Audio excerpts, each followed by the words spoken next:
할렐루야. 4월 18일 주일 예배 우리 다 같이 조용히 기도하심으로 함께 예배 드리도록 하겠습니다.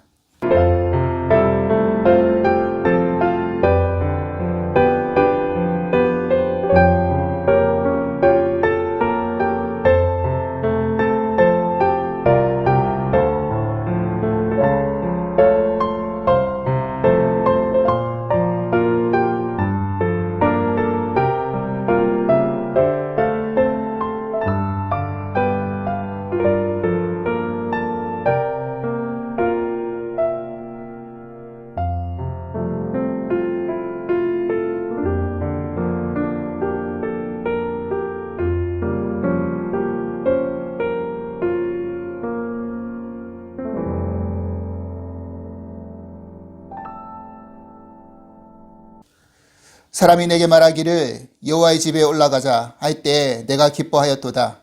예루살렘아, 우리 발이 내 성문 안에 섰도다. 예루살렘아, 너는 잘 짜여진 성읍과 같이 건설되었도다. 지파들 곧 여호와의 지파들이 여호와의 이름에 감사하려고 이스라엘의 전례대로 그리로 올라가는도다. 거기에 심판의 보좌를 두셨으니 곧 다윗의 집의 보좌로다. 예루살렘을 위하여 평안을 구하라. 예루살렘을 사랑하는 자는 형통하리로다. 내 성 안에는 평안이 있고 내 궁중에는 형통함이 있을지어다. 내가 내 형제와 친구를 위하여 이제 말하리니 내 가운데 평안이 있을지어다. 여호와 우리 하나님의 집을 위하여 내가 너를 위하여 복을 구하리로다. 아멘. 우리 다 함께 찬송가 302장 내 주 하나님 넓고 큰 은혜는 우리 함께 찬송하시겠습니다.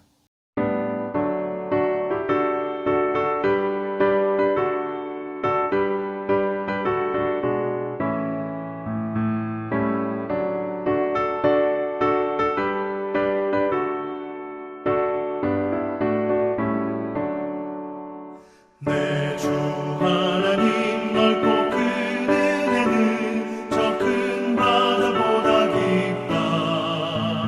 넓고 다주를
은혜와 사랑의 하나님 감사합니다.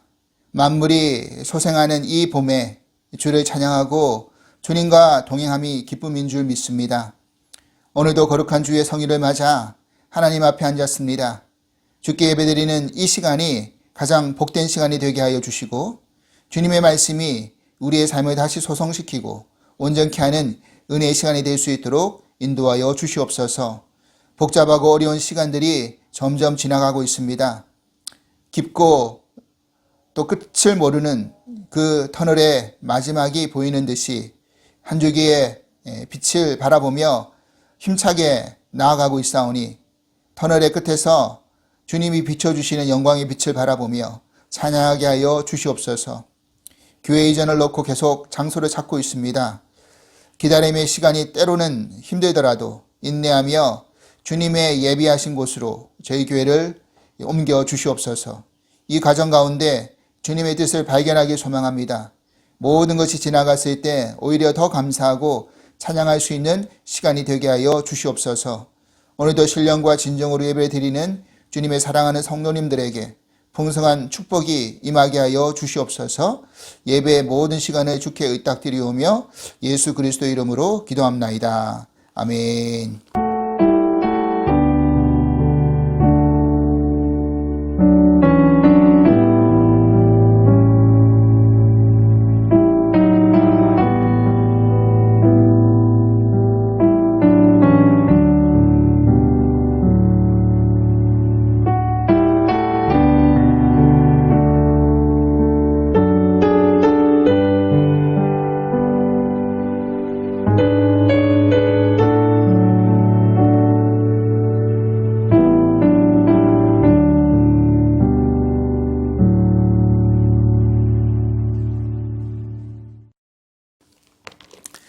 오늘 우리 주신 하나님 말씀은 민수기 6장 22절로 27절까지 말씀입니다.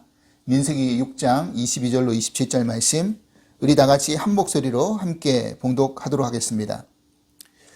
여호와께서 모세에게 말씀하여 이르시되 아론과 그의 아들들에게 말하여 이르기를 너희는 이스라엘 자손을 위하여 이렇게 축복하여 이르되 여호와는 내게 복 주시고 너를 지키시기를 원하며 여호와는 그의 얼굴을 내게 비추사 은혜 베푸시기를 원하며 여호와는 그의 얼굴을 내게로 향하여 드사 평강 주시기를 원하노라 할지니라 하라.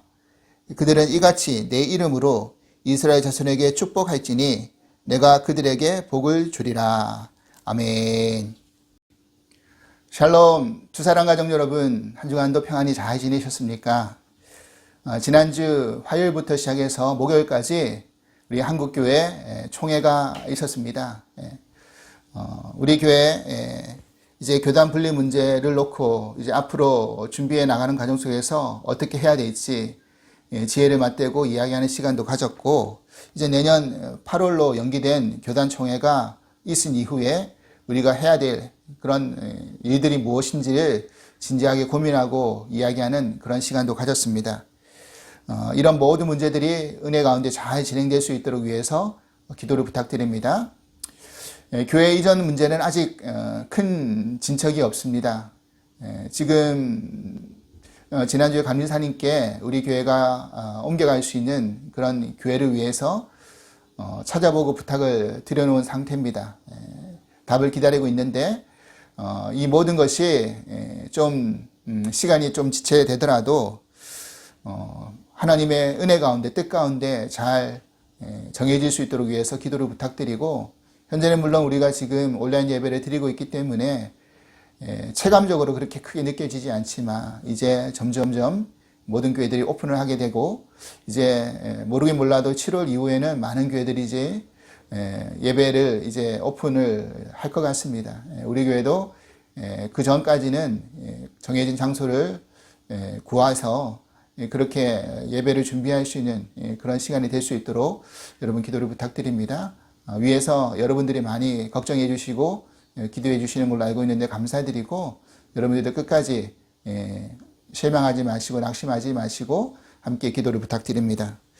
이번 4월에 생일을 맞으신 우리 기숙이 장로님 또 강혁 사모님을 위해서 여러분 기도 부탁드립니다. 생신을 축하하고 축복합니다. 오늘은 이렇게 기도하게 하소서 11번째 시간인데 바로 아론의 기도, 누군가를 축복하고 싶을 때라는 말씀의 제목으로 우리가 함께 은혜를 나누기를 원합니다.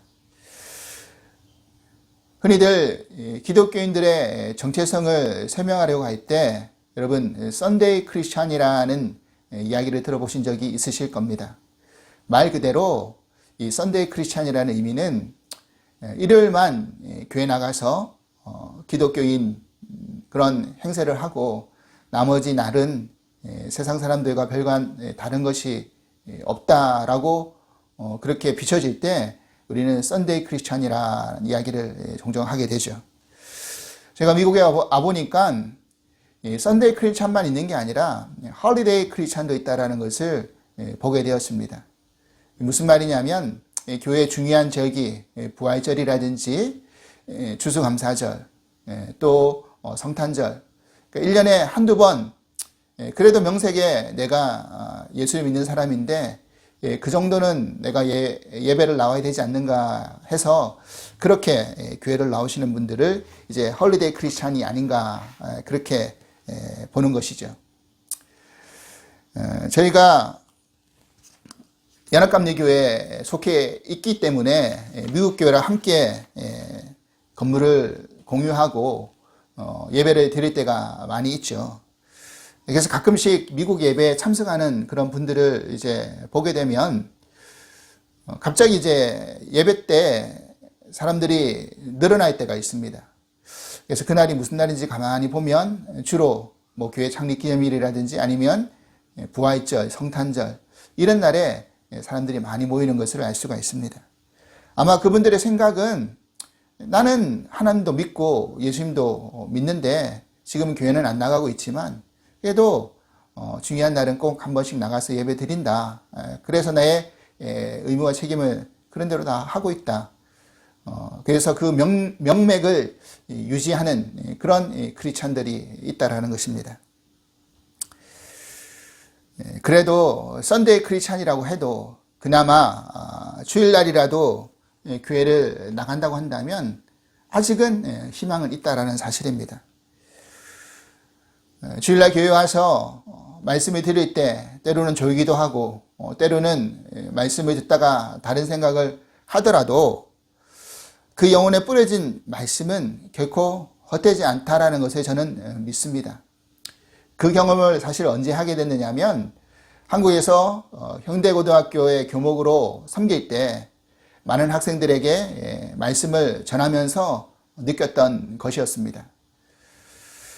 아이들이 예배당에 와서 정규생을 모아놓고 예배를 드릴 때 그 아이들의 모습이 천태만상입니다. 대부분은 예배를 드리지 않고 그 중에서는 이제 교회를 다니지 않는 친구들도 많았기 때문에 주변 친구들과 떠들든지 아니면 자든지 아니면 다른 공부를 하든지 그런 것들이 대부분이었습니다.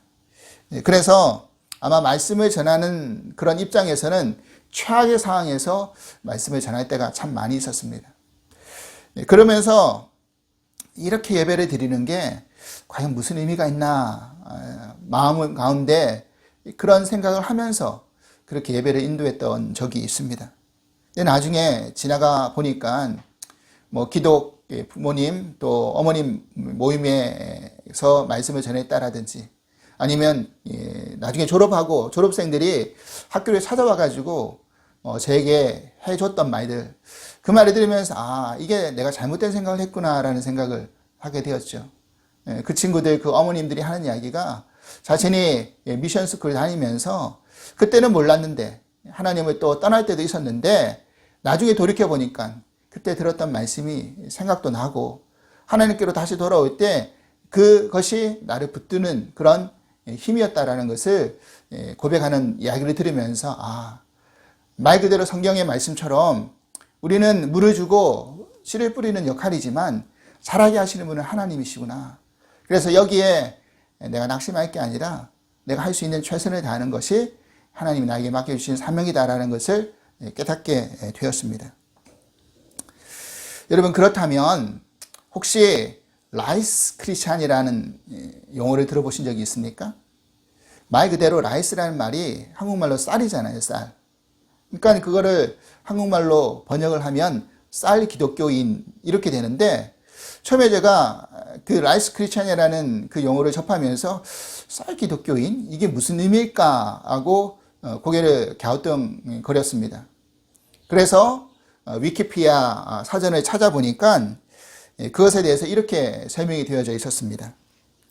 라이스 크리스찬이라는 표현은 종교적인 이유보다는 물질적인 이익을 위해서 공식적으로 기독교인으로 개종을 한 사람을 설명하는 데 사용되는 용어입니다. 그래서 메리암 웹스터라는 그런 사전을 더 참고해 보니 여기에는 더 구체적으로 설명이 되어 있는데 이렇게 되어 있습니다. 개인적인 믿음과 신념에 근거하지 않고 음식, 의료 서비스 또는 기타 혜택에 대한 열망으로 세례를 받아 기독교로 개종한 사람을 정의합니다. 이 개념의 그 초기의 예가 1689년에 윌리엄 댐피어라는 그런 분이 어떤 그 선교 보고를 하다가 이렇게 글을 적었던 거죠.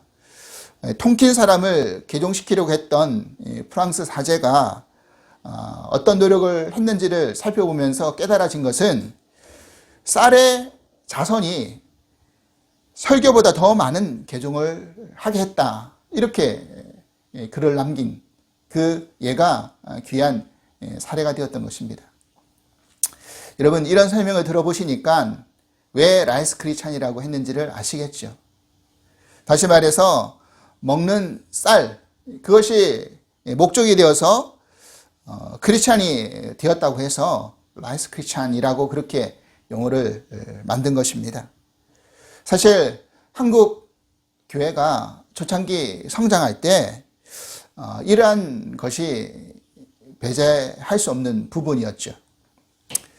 우리가 기독교 신앙을 받아들이는 데 있어서 교회와 또 기독교 신앙이 나에게 무엇을 해줄 수 있는지만 우리가 주목해 본다고 한다면 그 신앙은 성숙된 신앙이라고 말할 수 없겠죠. 어쩌면 초창기 우리 이민교회의 모습도 비슷하게 아마 설명해 볼 수 있으리라고 생각이 듭니다. 처음 낯선 땅, 낯선 곳으로 이민을 왔는데 무엇을 잘 알 수 있었겠습니까? 그래서 도움을 구하기 제일 좋은 장소가 아마 교회였다라는 거죠. 그곳에 가면 모든 정보를 얻을 수 있고 또 편의를 제공받을 수 있기 때문에 이민사회에 잘 정착할 수가 있었던 것이죠. 그래서 이민교회가 보다 빨리 성장할 수 있는 그런 기회가 됐던 것들, 이것이 그런 이유였다라는 것을 부인할 수 없는 사실입니다.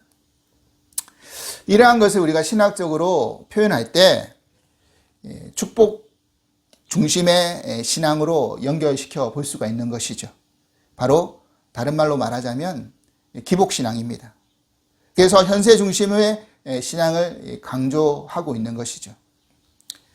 아무튼 7, 80년대 한국 교회가 성장할 수 있었던 원동력도 바로 기복 중심의 신앙, 그것을 강조함으로써 교회 목사님들이 메시지를 전할 때 있어서 어떤 십자가, 심판, 회개 이런 부분들은 약해지고 오히려 헌신하고 봉사하고 순종하고 축복받기 위해서 이것을 더 강조했던 것을 우리는 외면할 수 없는 부끄러운 사실이라는 것입니다. 그래서 저는 오늘 이 아론의 기도를 살펴보면서 진정한 축복의 의미가 무엇인지에 대해서 같이 기도의 의미와 연결해서 생각해 보려고 합니다. 사실 오늘 본문에 등장하는 이 아론의 기도는 우리가 너무나 잘 알고 있는 축복 기도의 내용인 것이죠. 그런데 오늘 이것은 하나님께서 모세를 통해서 아론과 그 아들들에게 말하라라고 그렇게 했던 것이죠. 그래서 이스라엘 자손들에게 자손들을 위하여 이렇게 축복하라고 알려주신 것이었습니다. 본문 22절 이하 말씀 보시겠습니다. 여호와께서 모세에게 말씀하여 이르시되 아론과 그 아들들에게 말하여 이르기를 너희는 이스라엘 자손을 위하여 이렇게 축복하여 이르되, 다시 말해서 아론의 축복의 기도는 하나님이 가르쳐 주신 대로 그대로 기도했던 것입니다. 자기가 생각해내서 기도했던 게 아니라 하나님이 알려주신 대로 그대로 기도했던 것이죠. 오늘날 이 아론의 축복 기도와 또 개신교에서는 고린도후서 13장 13절에 나오는 바울이 했던 이 축복 기도, 이것을 가지고 더불어서 예배 시간에 많은 분들이 이제 축복 기도로 사용할 때가 있습니다. 고린도후서 13장 13절 내용이 뭔지 아시죠? 주 예수 그리스도의 은혜와 하나님의 사랑과 성령의 교통하심이 너희 무리와 함께 있을지어다. 이 삼위일체 하나님을 강조하면서 이렇게 바울이 축복하잖아요. 그러니까 저도 예배 마지막을 마감할 때 이런 형식을 취해서 축도를 하게 됩니다. 그러면 여기서 아론의 그러면 축복의 기도의 내용이 무엇인가를 살펴보기 전에 왜 하나님께서는 모세를 통하지 않고 아론과 그의 아들들을 통해서 이렇게 축복의 기도를 하라고 이야기하신 걸까요? 그것은 아론의 역할 때문이었습니다. 아론은 레위 지파의 자손이었죠. 그래서 그와 그의 자손들이 맡은 역할이 뭐였냐면 바로 성막을 관리하고 하나님께 제사를 드리는 일을 하고 또 하나님과 이스라엘 백성 사이를 이어주는 그 제사장의 직분을 가졌던 것입니다. 그렇기 때문에 이런 축복의 기도의 권한은, 특권은 제사장만이 할 수 있는 것이 아닌가라고 그렇게 생각해 볼 수도 있습니다. 하지만 여러분도 잘 아시다시피 이제 신약시대에 들어와서 예수 그리스도가 오셨기 때문에 더 이상 제사장의 직책은 필요하지 않게 된 것이죠. 예수 그리스도가 오신 이후에 우리는 더 이상 양을 잡아서 하나님 앞에 제사 드리지 않잖아요. 예수를 믿고 따르는 우리들이 그런 역할을 할 수 있음을 분명히 성경에서는 밝혀주고 있습니다. 베드로전서 2장 9절 말씀 보십시오. 그러나 너희는 택하신 족속이요 왕같은 제사장들이요 거룩한 나라요 그의 소유가 된 백성이니 이는 너희를 어두운 데서 불러내어 그의 기이한 빛에 들어가게 하신 이의 아름다운 덕을 선포하게 하려 하심이라. 아멘. 여러분, 예수 그리스도를 따르는 우리들을 베드로전서 2장 9절에서 뭐라고 표현하고 있습니까?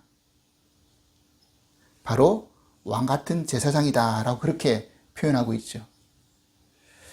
우리가 예수 그리스도를 대신해서 하나님과 인간의 관계 속에서 바른 역할만 할 수 있다고 한다면 우리 또한 제사장 같은 사명을 감당할 수 있다라는 그런 말씀이 됩니다.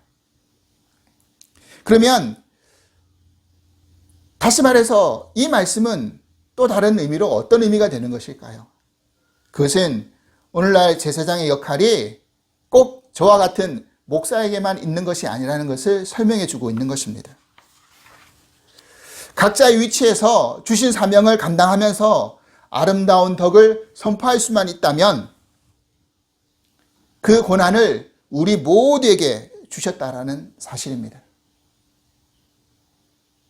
그래서 오늘 우리가 아론의 축복의 기도를 배울 때 이것은 목사님만 하실 수 있는 기도 내용 아닌가라고 생각하면서 우리의 기도의 내용을 제한하지 않길 바랍니다.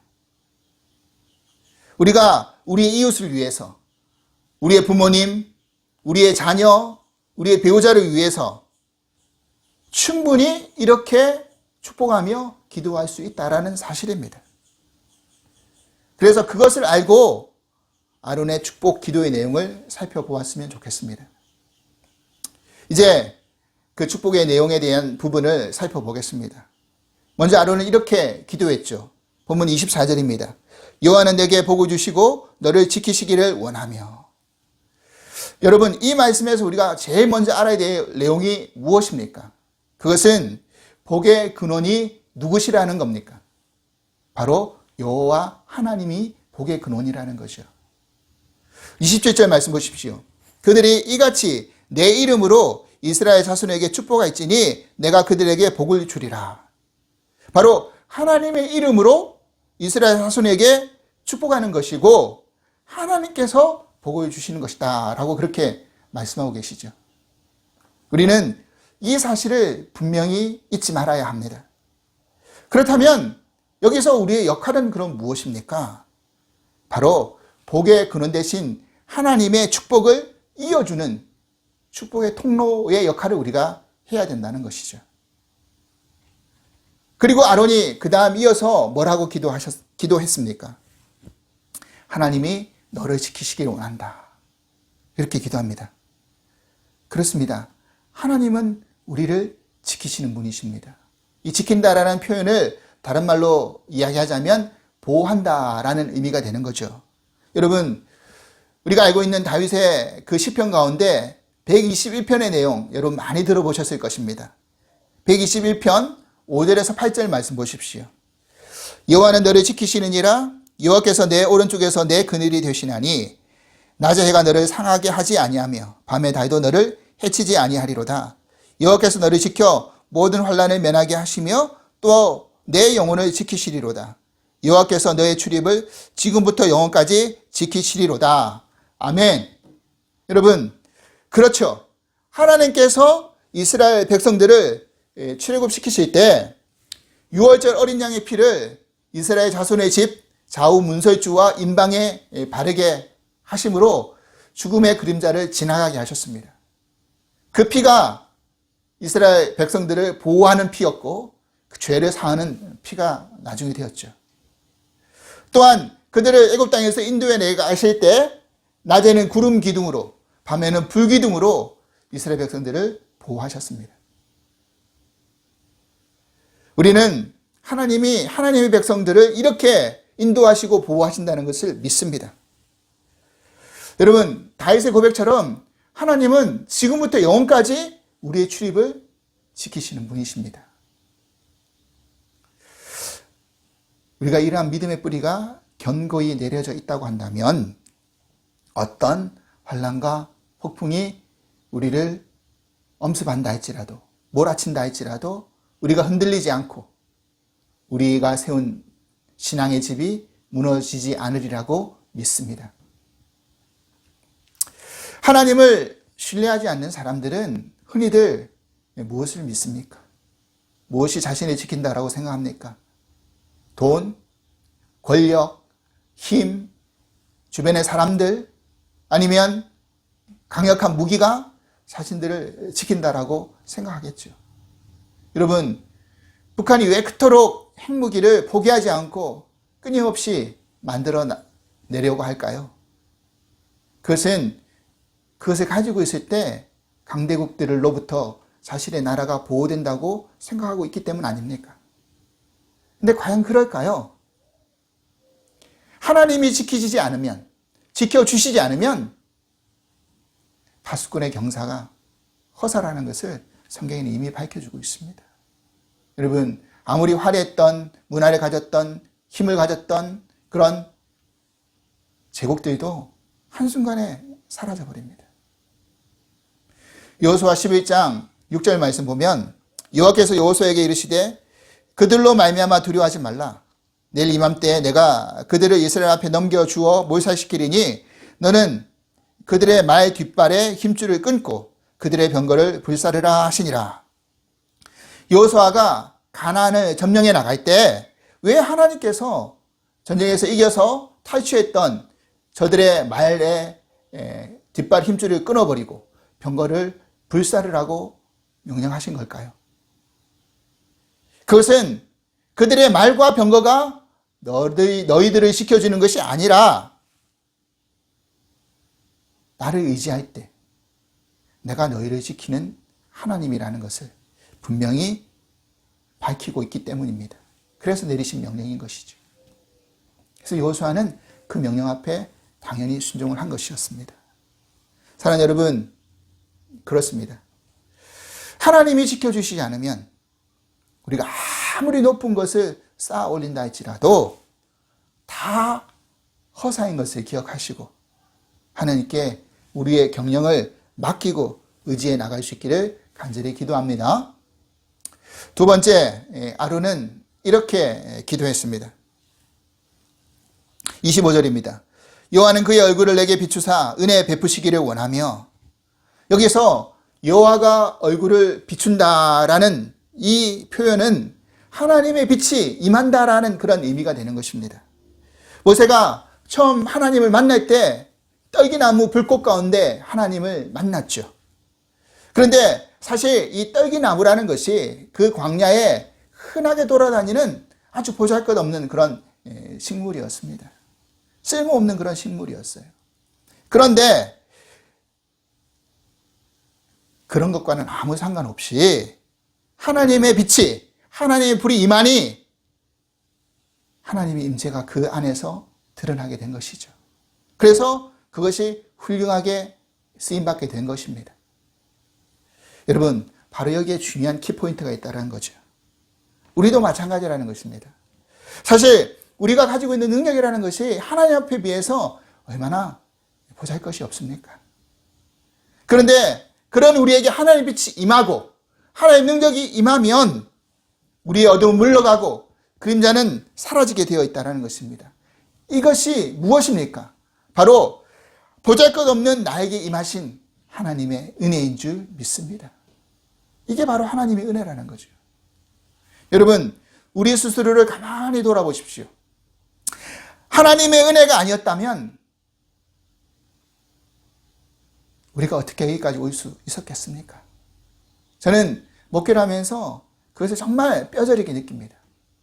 하나님의 은혜가 아니었다고 한다면 이스라엘 백성들이 어떻게 출애굽을 할 수 있었겠습니까?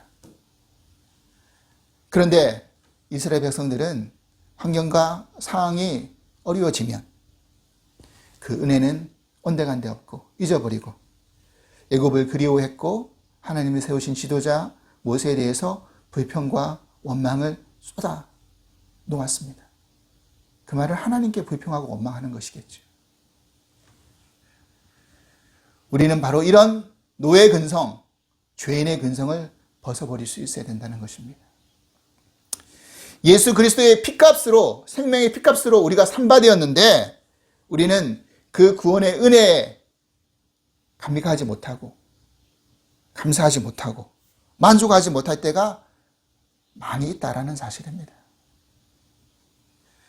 그것보다는 쌀이 더 중요하고 내가 현재 원하는 것, 필요한 것 얻게 해달라고 하나님 앞에 징징대는 모습이 우리들의 모습 아닙니까?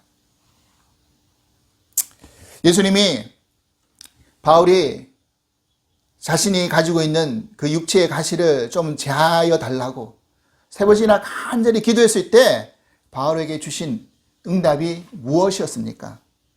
고린도후서 12장 9절 말씀 보십시오. 나에게 이르시기를 내 은혜가 내게 족하도다. 이는 내 능력이 약한 데서 온전하여 짐이라 하신지라. 그러므로 도리어 크게 기뻐함으로 나 여러 약한 것들에 대하여 자랑하리니 이는 그리스도의 능력이 내게 머물게 하려 함이라. 아멘이죠. 여러분, 무엇이 은혜입니까? 은혜는 예수 그리스도의 능력이 내게 머무는 것이 은혜입니다. 그런데 내가 강해지면 교만해져서 예수 그리스도의 능력이 필요 없습니다. 내가 약해질 때 은혜를 간구하고 사모하고 예수 그리스도의 능력이 내게 머무는 것이죠. 그러니까 약할 때가 강함이라는 사실입니다. 그래서 바울은 아마 이렇게 고백하고 있는지 모릅니다. 고린도전서 15장 10절 말씀 보십시오. 그러나 내가 나된 것은 하나님의 은혜로 된 것이니 내게 주신 그의 은혜가 헛되지 아니하여 내가 모든 사도보다 더 많이 수고하였으나 내가 한 것이 아니에요 오직 나와 함께 하신 하나님의 은혜로다. 아멘. 할렐루야. 여러분, 우리도 하나님이 내게 주신 은혜가 헛되지 않게 살아갈 수 있기를 간절히 소망합니다. 마지막으로 아론은 이렇게 축복하며 기도했습니다. 26절 말씀 보십시오. 여호와는 그 얼굴을 내게로 향하여 드사 평강 주시기를 원하노라 할지니라 하라. 여러분, 여기서 하나님의 얼굴이 내게로 향했다라는 이 의미는요, 히브리어로 다른 의미로 해석하자면 하나님이 기뻐하며 자신을 바라봤다라는 그런 의미가 되는 것입니다. 그러면서 우리에게 하나님이 평강, 바로 샬롬의 축복을 허락하신 것이죠. 여러분, 이 얼마나 감사한 일입니까?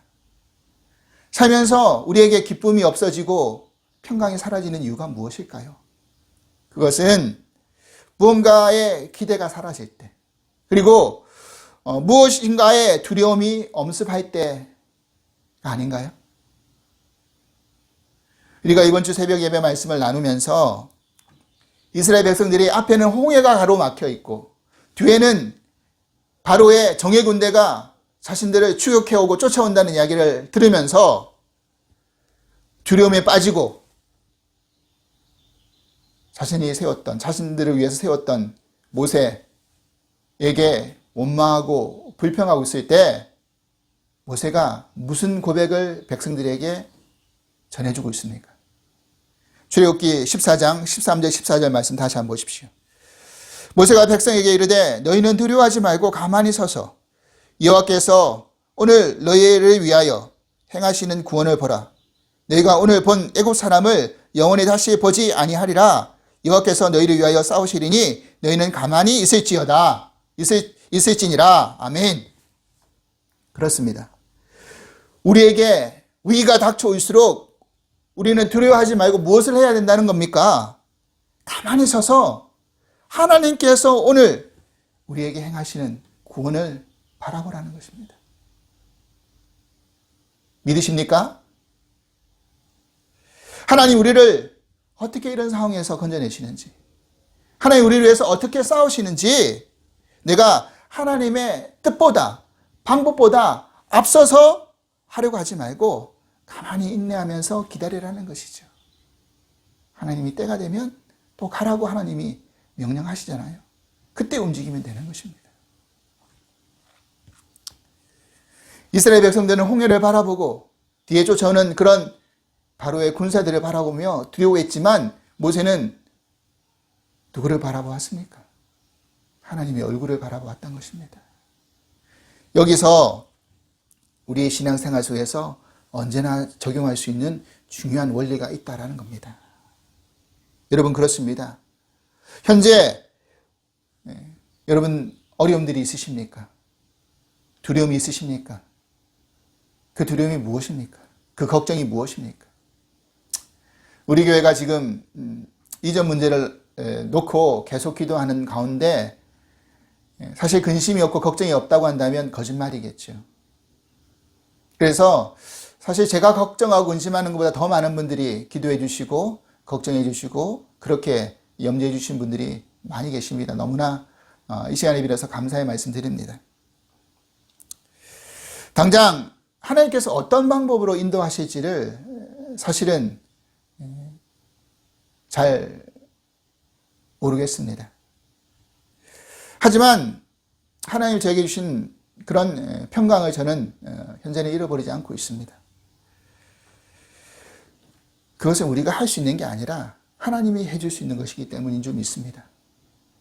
그리고 나중에 그 일이 지나갔을 때 우리는 하나님이 해놓으신 그런 놀라운 역사를 목도하면서 감사와 영광의 찬양을 돌려드리면 되는 것이죠.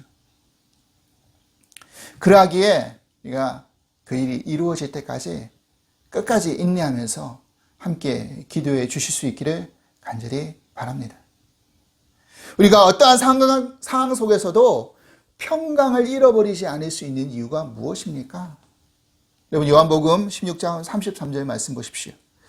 이것을 너에게 이르는 것은 너희로 내 안에 평안을 누리게 하려 함이라. 세상에서는 너희가 환난에 당하나 담대하라. 내가 세상을 이기었노라. 아멘. 여러분 그렇습니다. 예수님이 이미 이기셨습니다. 승리하셨습니다. 우리는 예수님만 붙들고 있으면 절대로 질 수 없는 싸움을 해나가는 것입니다. 비록 잠깐 환난은 있을 수 있죠. 그것 때문에 괴로울 수는 있지만 그것이 우리의 평강과 샬롬의 축복을 빼앗아갈 수는 없습니다. 예수님이 이기신 승리를 우리에게 이미 허락하셨기 때문에 우리는 그 승리의 결과를 믿고 하나님의 일을 끝까지 인내하면서 걸어갈 수 있는 그런 우리가 될 수 있기를 간절히 소망합니다. 사랑하는 여러분, 이제 말씀을 정리하겠습니다. 아론의 이 축복 기도는 제사장만 할 수 있는, 목사님들만 할 수 있는 기도의 특권이 아니라고 말씀드렸습니다. 이것은 우리가 사랑하는 가족들을 위해서, 이웃들을 위해서, 교우들을 위해서 얼마든지 할 수 있는 그런 축복의 기도의 내용입니다. 왜냐하면 그것을 허락하시고 그것을 주시는 분은 하나님이시기 때문입니다.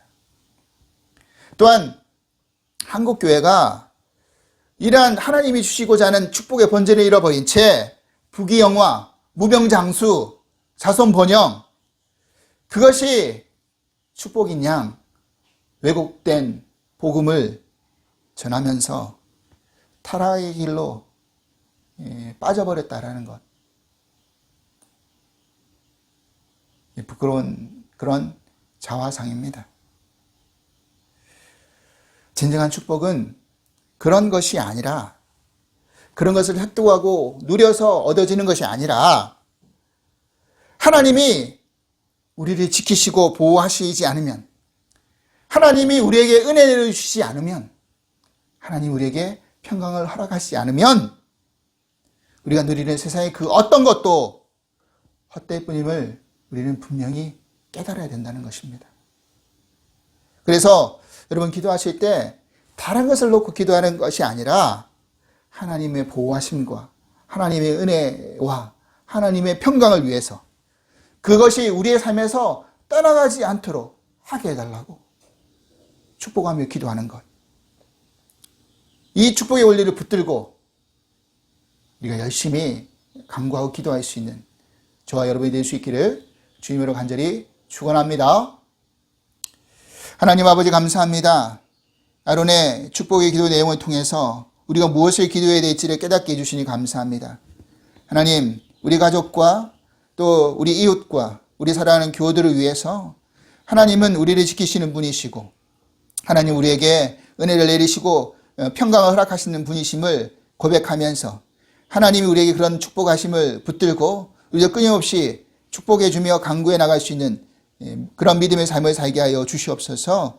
하나님, 우리가 잘못된 기복신앙을 가지고 세상에 보여지는 것에 축복만 누리고 요구하고 찾는 것이 아니라 하나님 우리에게 주신 진정한 축복이 무엇인지를 깨달아서 그것을 의미를 붙들고 그렇게 참된 그런 복된 삶을 살아갈 수 있는 저희 모두가 될 수 있도록 역사하여 주시옵소서. 감사하며 예수 그리스도 이름으로 기도합나이다. 아멘.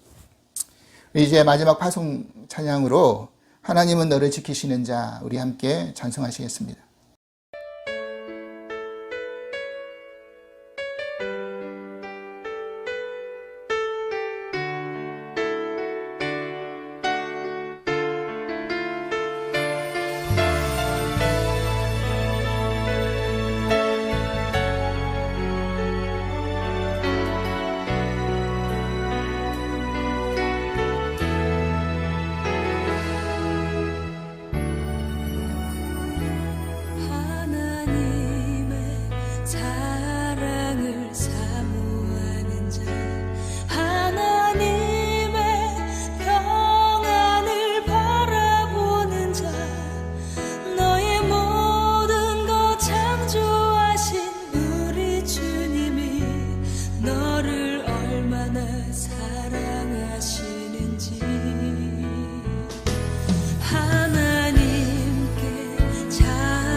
축도하겠습니다.